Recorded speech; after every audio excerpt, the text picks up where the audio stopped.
So, hi guys, welcome to Podcast Med. In this podcast, we are going to be discussing about chest pain, which is one of the presenting problem in the medicine department. So, we'll be briefly discuss about it today. Uh, Chest pain is the most common presentation that we see in the hospital. Not most common. It is a common symptom in patients presenting to the hospital. So, coming to the site and radiation of chest pain, we should say the chest pain.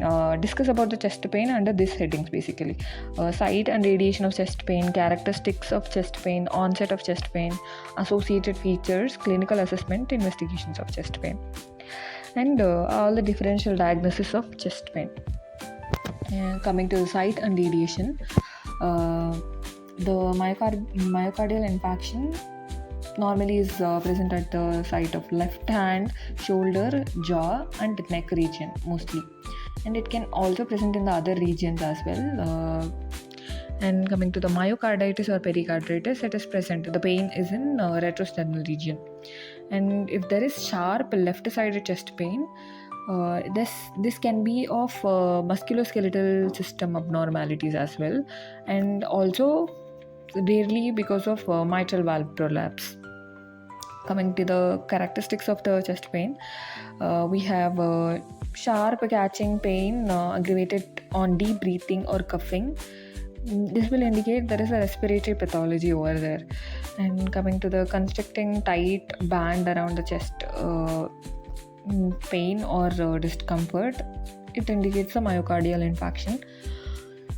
And it will mostly simulate GERD, that is gastroesophageal reflux or peptic ulcer diseases sometimes. And after that, we have onset of chest pain.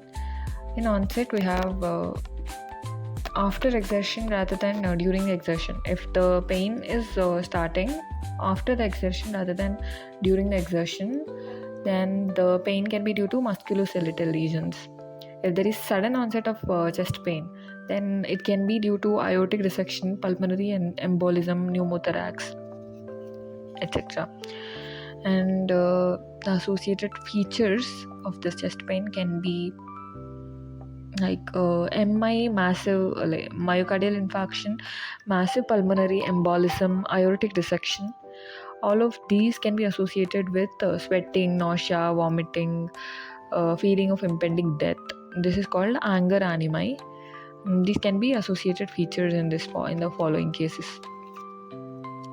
And if there is anxiety-induced chest pain, there will be throat tightness, perioral tingling, emotional distress, etc. Coming to the clinical assessment of chest pain, we have to see for jugular venous pressure, which indicates the increased intracardiac pressure. If there is increase in jugular venous pressure, there is increased intracardiac pressure. And we should also examine for examination. It is done for deep vein thrombosis to rule out the deep vein thrombosis. And coming to the pneumothorax, there is absence of breath sounds in it. There is hyperresonant percussion.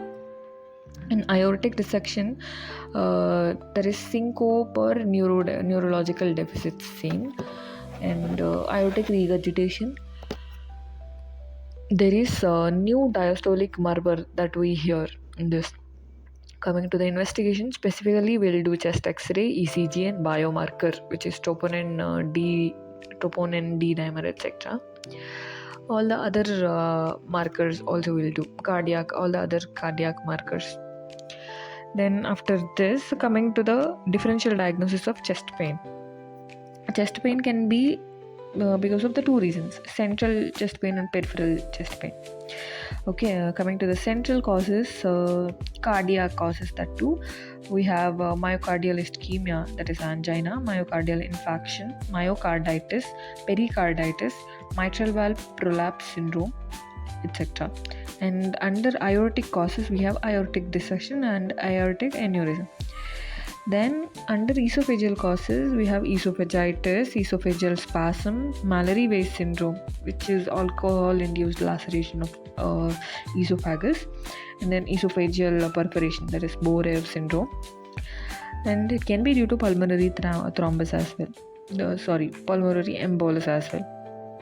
Then it can be mediastinal cause because of malignancies. It can be due to anxiety or emotion. Coming to the peripheral, we have lungs or pleura. Lungs or pleura, which where the pathologies can be pulmonary infarct, pneumonia, pneumothorax, malignancies, tuberculosis, connective tissue disorders, other connective tissue disorders. Coming to the musculoskeletal system, this can also cause the central chest pain.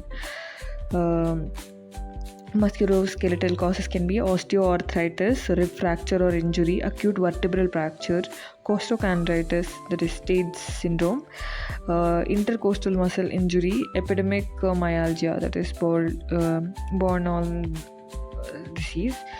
Coming to the neurological causes, we have prolapsed intervertebral disc, herpes zoster.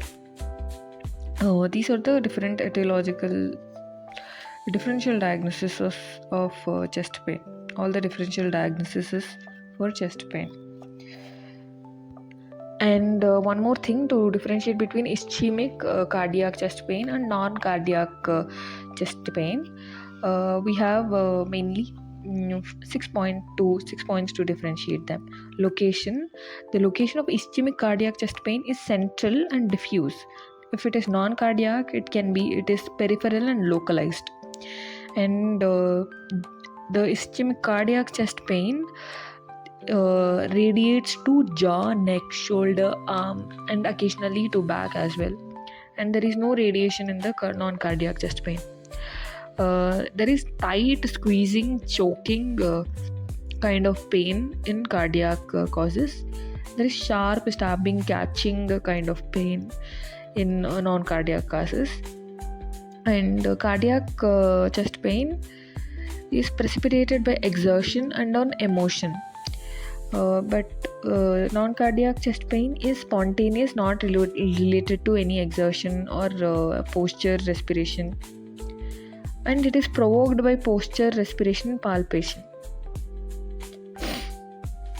Relieving factors of cardiac chest pain can be it will quickly respond to nitrates. And coming to the relieving factors of non-cardiac chest pain, it is not relieved by rest and there is variable response to nitrates. The cardiac chest pain can be associated with breathlessness, and non-cardiac chest pain can be associated with any kind of respiratory, gastrointestinal, locomotor or psychological clinical features. And this is it with the chest pain presenting in acute medicine.